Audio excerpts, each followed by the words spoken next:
Howdy, and welcome to the fifth and final video of this unit. We're going to do the very last section, cell boundaries. That's the membrane and the wall. And guys, I'll tell you what, if you have made it this far, you kind of deserve a treat, I think. If you comment on this video with your name, you'll get some bonus points on your next homework. How about that? Okay?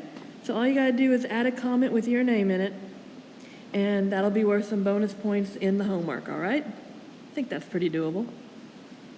Let's start the video.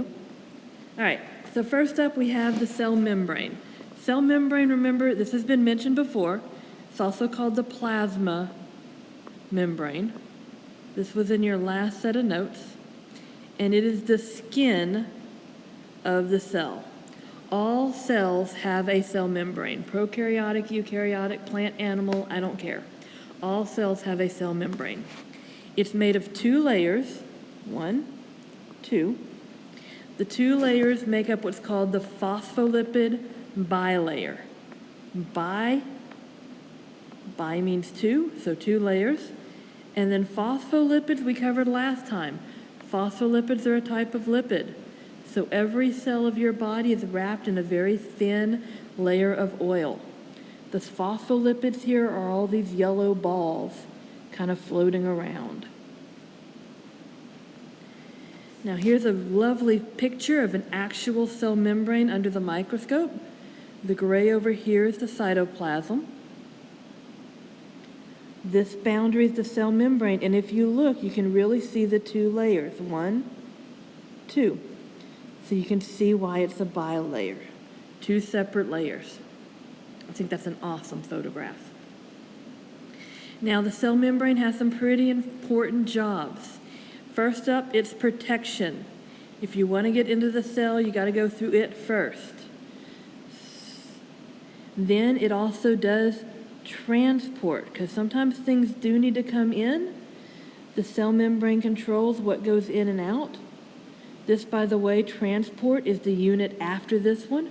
So after your cell test, we'll go into a lot of detail about how to get in and out of a cell. And then finally, interactions. When cells need to communicate, they usually communicate through their cell membranes. Okay? So three pretty important functions. Now, sometimes you'll hear the membrane referred to as a fluid mosaic.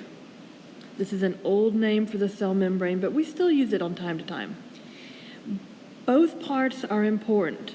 It's called fluid because all these different parts you see move around, they drift.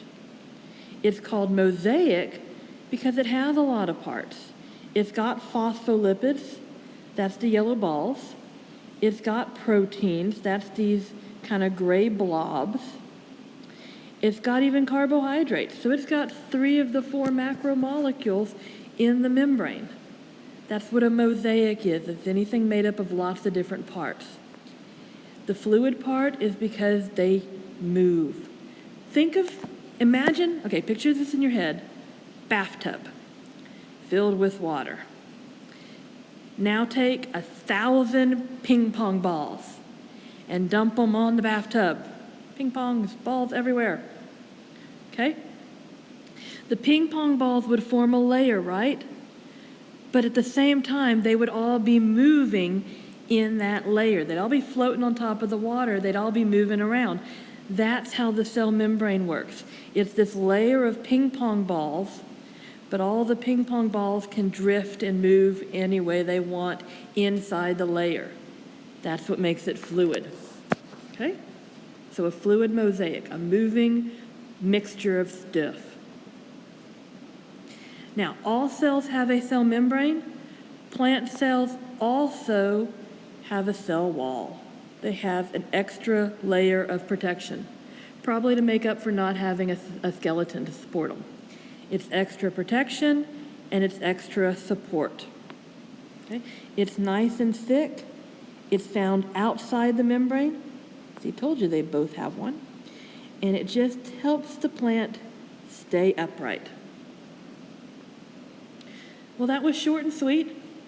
Don't forget to go for the extra credit. Just saying, everybody can use some extra credit in their life. And, if you've stuck around this long, I think you have a table that's homework, right? So let's see if we can help with this table a little bit. So the first question is try that again. The first question says plants, animals, or both, so I think everybody's got a nucleus. Everybody needs ribosomes. Everybody needs to sort the ribosomes. We covered this. Everybody's got a mitochondria. Oh my goodness, everybody's got everything, except there are 3 things that are plants only. Plants have chloroplasts, plants have a cell wall, plants have a central vacuole. Memory trick.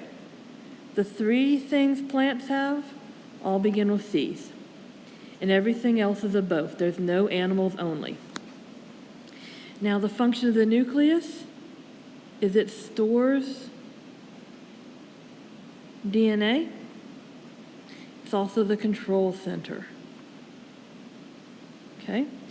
The function of the ribosomes, they're so tiny they can only do one job.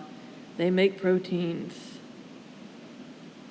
The Golgi, remember, is the post office. It is packing and shipping.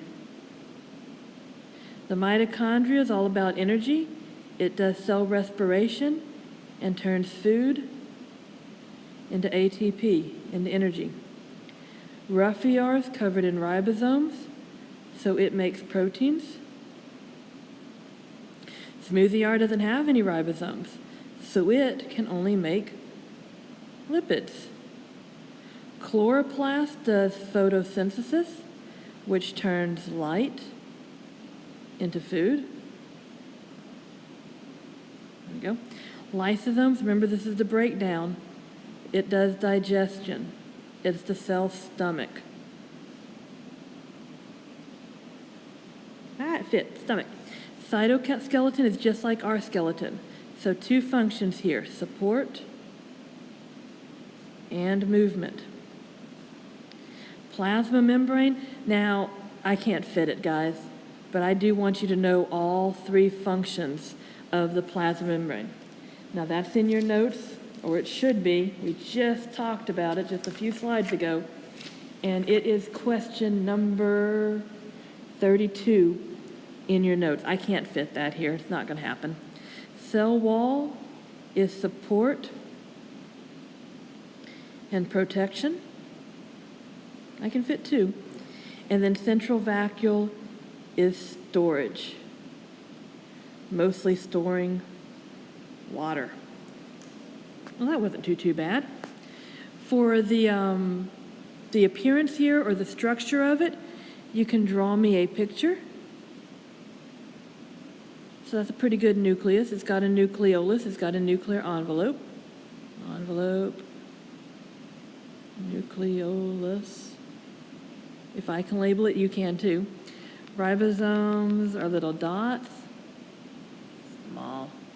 Golgi apparatus, remember, is like a stack of pancakes. Mitochondria is all wrinkled up inside. Rough-ER, smooth-ER. What's the difference? What did I leave out? Dots. The ribosomes make the rough-ER rough. Don't put any dots on the smooth-ER. Chloroplast is another bean, but it's filled with thylakoids. Oh, look at my little stacks of Frisbees.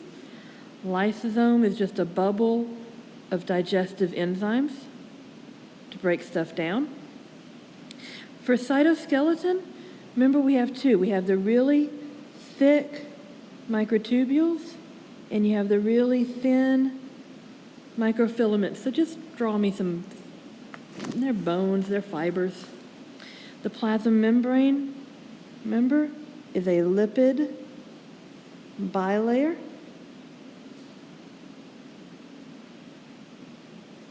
Pretend I didn't do that. Bilayer. That's still not how you spell bilayer. Well, that's why I don't count off for spelling, folks. Cell wall. Ooh, how do you draw a cell wall? Well, let's see. I would draw a plant cell with a nucleus. and then give it a really thick box around it.